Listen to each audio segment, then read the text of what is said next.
it's your girl Joy back with another video, and in this video I will be talking about my experience with taking the pill called Spironolactone and also using the topical cream called tretinoin. This is my 3-month acne update, and yeah, I do want to clarify that I have been consistently taking the spironolactone pill for 3 months. However, the tretinoin cream I've only been taking consistently, I want to say about a month, maybe a month and a half. I will include photos and videos of my acne progression throughout this video, but I just wanted to show you what my face looks like today. I am not wearing any makeup. It is July 11th, 1:30 p.m. 2021. This is what this side of my face looks like, and then this is what the other side of my face looks like. So normally my acne breakouts are concentrated in the cheek areas, and what you see on my face right now is this is a healing pimple, this is also a healing pimple, and then I think this one is a pimple that's going away. So a lot of this redness on my face isn't actually an active acne breakout, it's the post-inflammatory hyperpigmentation left from the acne breakout. I will put timestamps down below if you don't want to watch everything in this video, but I want to first talk about my acne journey. I was born acne prone. I was the unlucky person that got gifted with having very, very oily skin and acne prone. I started getting them as an 8th grader, and I transitioned into high school. In my 9th grade year, I was still breaking out. So that's when I went to see my doctor, and I was prescribed a benzoyl peroxide topical cream that I put on my face once a night. And that worked like a miracle for me, because from 9th grade to about the middle of my junior year of college, that cream did its magic. Basically, I would put it on my face, I would wake up the next morning, any pimples that I had would be gone because it fights the bacteria on your face, and my face was pretty much clear. I would occasionally get a pimple here and there, but it would always go away after I put on that cream at night. So for those of you wondering, my acne type is, I would say, moderate. It's definitely not mild, and I wouldn't say it's super severe. I'd never had cystic acne, but my acne is chronic, so it's not like a pimple occasional. No, I will get a pimple times like 10 of them, like every day, every week, every month, every year. It don't matter what I do, what I don't do, it will happen. So the only thing that's helped me remedy this situation is through medication. However, November of 2020, so like 9 months ago, I started noticing that I was waking up with pimples and breakouts, and I would put more and more cream, the benzoyl peroxide, and I couldn't figure out why it wasn't working, because that cream had worked for me for so long. And eventually I realized that the cream, I think, is an antibiotic, and if you know anything about antibiotics, your body can become resistant to them. So essentially, after 7-8 years of using this cream that worked really well for my skin, my body was like, we don't want to use that anymore. So my body was resistant, and my acne kept coming up and worsening over time, and I had no idea what to do, because for years I didn't have a skincare routine. I literally just washed my face and used sunscreen and used the topical cream at night, and that's about it. I didn't see a doctor because I was like, I don't know if I can afford a dermatologist. I don't know if that's covered with my insurance. And honestly, I really regret waiting as long as I did to go see a doctor, because I could have this resolved a long time ago. But also, I was really busy between school and work, and I just didn't have a time for a doctor's appointment. So I was like, okay, well, I need to try to find a way to remedy this with skincare products and having a skincare routine, because I didn't really have a skincare routine. So I invested money into skincare companies like Tula and Peach and Lily, and I would say the Tula acne line did really help me, but it wasn't strong enough. I needed something else to get rid of the acne, because I remember seeing there was a period of time that my acne was like kind of going away, but then boom, it come back again, and I was like, okay, I gotta find a different way. I even started using serums from The Ordinary. My friend Zana gave me the hyaluronic acid and the niacinamide. 2 of those actually really did help my skin. at the time. 4 more months passed and my acne is still here, and it looks like it's progressively getting worse. It's making me depressed. Like, I really want to end my life over this because I don't feel confident in doing anything. I just came to a point where I was like, you know what, I'm fed up. I'm fed up with my face. So in April of 2021, I went to my doctor and she prescribed me spironolactone, 50 milligrams, and a tretinoin cream that is 0.0225%, I believe. And for all my hypochondriacs out there, I know it can be really scary because I was like that too. I remember my doctor telling me that there's really no side effects other than telling me you pee a lot. And then I remember coming home when I got the medication from the pharmacy and reading all these different side effects, and I was like, should I even take this? Disclaimer, I'm not a doctor. If you could not tell, this is my experience and this could be your experience or it could not. So take it at your own risk. So my skin is naturally very, very oily. I mean, I will use a blotting sheet and like 5 to 10 minutes later, my face is very oily and shiny and my scalp is very oily. By the end of the day, I have to wash my hair because it is so oily and greasy looking. That's my skin type. What bugs me so much is people who literally don't suffer with acne like to tell us acne sufferers what to do. It's like, if you've never experienced a struggle, you don't know how to fix it unless you're a dermatologist or a doctor that knows about skin. Because I know people who don't even wash their face and they're like, oh, why don't you just wash your face so you get the dirt off your face? It's like, bruh, every person that has acne washes their face twice a day. I mean, people who have acne are the #1 cleanest people when it comes to their face. What is spironolactone and tretinoin? So spironolactone is a pill. It's a diuretic and it's usually used for people who have high blood pressure or heart failure. That's what it's really known for. And you take it once a day, usually in the morning. At least that's what I take it. You cannot be breastfeeding. You cannot be pregnant while taking this because it could have side effects. So like I said, it works by blocking the androgen receptors in your body, and as a result, your oil production, it significantly decreases. So like I said, I have very oily skin. Well, my oil production level is the complete opposite.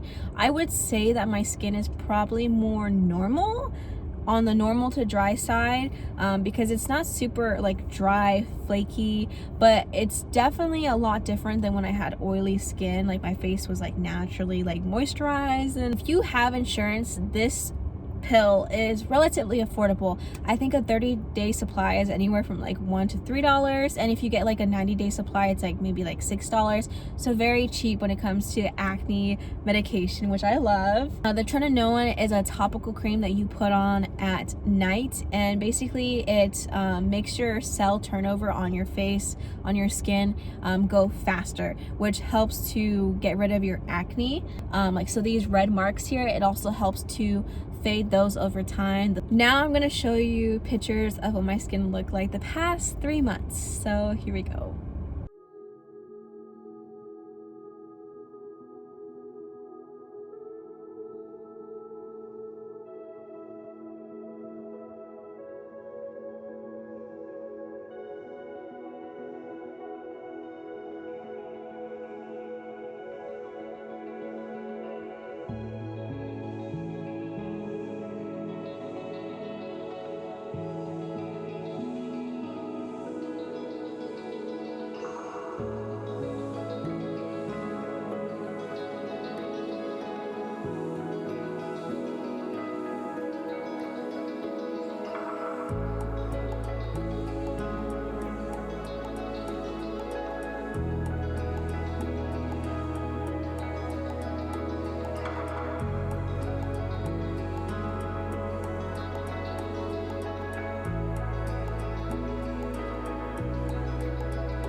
Alright, you guys, so my face looks pretty clear.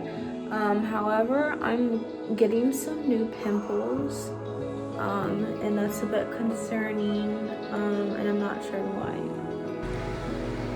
Alright, y'all, so I'm almost at 3 months in on Spironolactone, and I think my skin is purging because I don't get pimples here.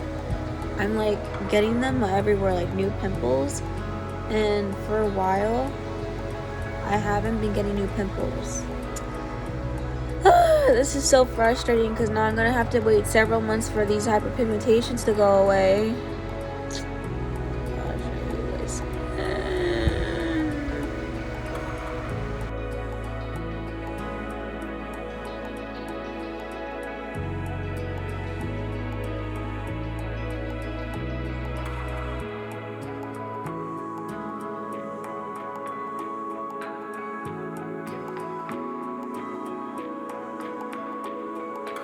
Now let's talk about my side effects with Spiro and tretinoin.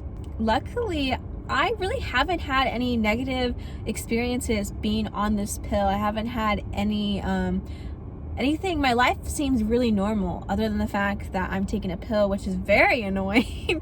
I don't like taking pills every day because I low-key be forgetting. Spironolactone makes you pee a lot within the first 2 hours of taking it, but it could cause you to pee a lot throughout the day. So that means you just really need to make sure that you're replenishing your body with more water. Spironolactone and tretinoin can also make your skin more sensitive to the sun. So you should already be wearing your sunscreen. But if you're taking both of these medications, you should definitely be wearing your sunscreen and reapplying it every 90 minutes. This medication is for blood pressure, so as a result, one of the side effects that I have is that my blood pressure is on the low end of normal. Occasionally, I do get a little bit dizzy if it's like really hot outside and if I move my head or my body way too fast. That makes me a little bit dizzy, which I usually don't experience that outside of taking this pill. One of the biggest things is the skin on my face and on my scalp and on the rest of my body is significantly drier. You will notice that like there is like not really that much oil. So I used to take showers once a day, and I would need to because like I said earlier, my head gets greasy. Now I take showers every like 2 to 3 days. So I could go a whole week taking like 2 or 3 showers and be fine. The one side effect that kind of like spooked me at first was spironolactone really like made my period weird. Now I get my period once a month. I'm always regular, and I get it 7 days out of the month, and it almost always comes on time. Like there's a few times where it comes like maybe a day or two late, but it's always regular and on time. Well, spironolactone made my period late by a few days. I want to say like 3 days, the past 2 periods, and it made me spot before my period actually started. Like I would have spotting for maybe 2 or 3 days, and then I would have my period and bleed, and then it'd be over. I've never had this happen to me in my decade of having periods. So I knew it was the pill. So you might experience irregularities in your menstrual cycle due to this pill. I have gotten my period each month that I've been on this pill, but it's made my period a little bit late, and it's made me spot before my period, which is a bit weird. Now let's go into my recommendations for you if you are to go on this path of taking spironolactone and a tretinoin cream. You need to invest in good hair care and skincare products. If you don't already have some sort of skincare routine, you need to develop one because this will help to reduce your acne. But if you want your skin looking really nice, you need to have that whole routine. Same thing with hair care. Because your hair is not going to be as oily, it's going to be more on you to combat that, to moisturize it. Otherwise, your hair is going to be very tangly, dry, and brittle. I like to keep my hair shiny and moisturized when I don't have my natural oil anymore is I invest in a good hair mask, and I use this more than I use my conditioner. After my shampoo, I put my hair mask on, and because I only shower like 3 days a week, like my hair, like you can take a shower every day if you want, if you're that dirty, but like as far as your hair, don't wash it like a ton. You want to find products that are hydrating and moisturizing for your hair and your skin. When I get out of the shower, I like to use either a lotion or an aloe vera gel that I have, and I like to put it on my body. I like to have my body like somewhat dry, somewhat damp, and then I put that on it to trap in the moisture. Otherwise my skin feels very like dry, weird if I don't do that. If your doctor doesn't prescribe you a tretinoin cream, ask if they can ask them if they can prescribe you one, because to get an actual tretinoin cream you need a doctor's prescription, and that's what's going to help you fade your acne marks away, your acne scars away. Now, you can also use a retinol, which is in the same category. I believe it's a vitamin A derivative, and you can get that over the counter, but a retinol and other type of retinol products are not going to be as strong as a tretinoin cream that you get from the pharmacy. I really wish I started using my tretinoin cream earlier than I did, because I've noticed that it really does help to keep your acne at bay and decrease the redness and I don't have acne scars, but I have the acne red marks. I didn't start using it at first because I was worried about the acne purge, because I started noticing my acne start to clear up within like the first couple of weeks of taking it. But I would have my acne purge here and there being on the pill, because it takes about 3 months for you to actually see like really good clear results in your skin.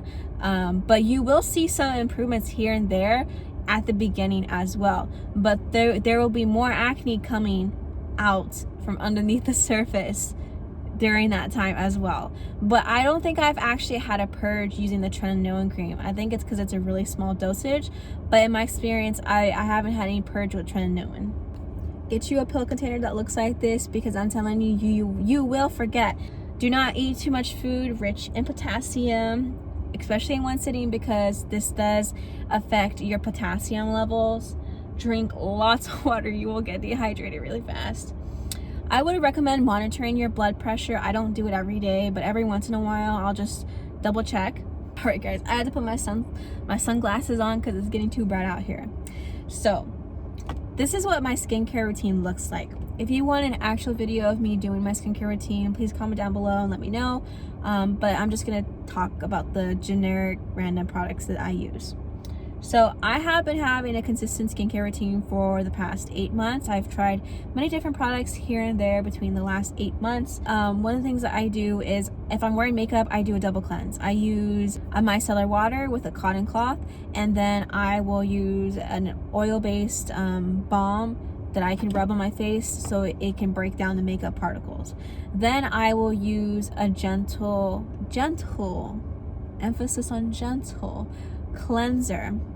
And the importance of that is, when you don't have a lot of oil on your skin, you really don't want to use any products that are really stripping your skin. So I really recommend for people with sensitive and dry, and if you're on spironolactone, just get a gentle cleanser. Don't get any acne cleanser. It's going to be way too stripping for your skin. I've been there, done that, and I gave it away because it just was not working for me. So I try to avoid cleansers that have things like salicylic acid or any other abrasive acne fighting ingredients, because my skin does not need that anymore. My acne is being fought internally from the pill.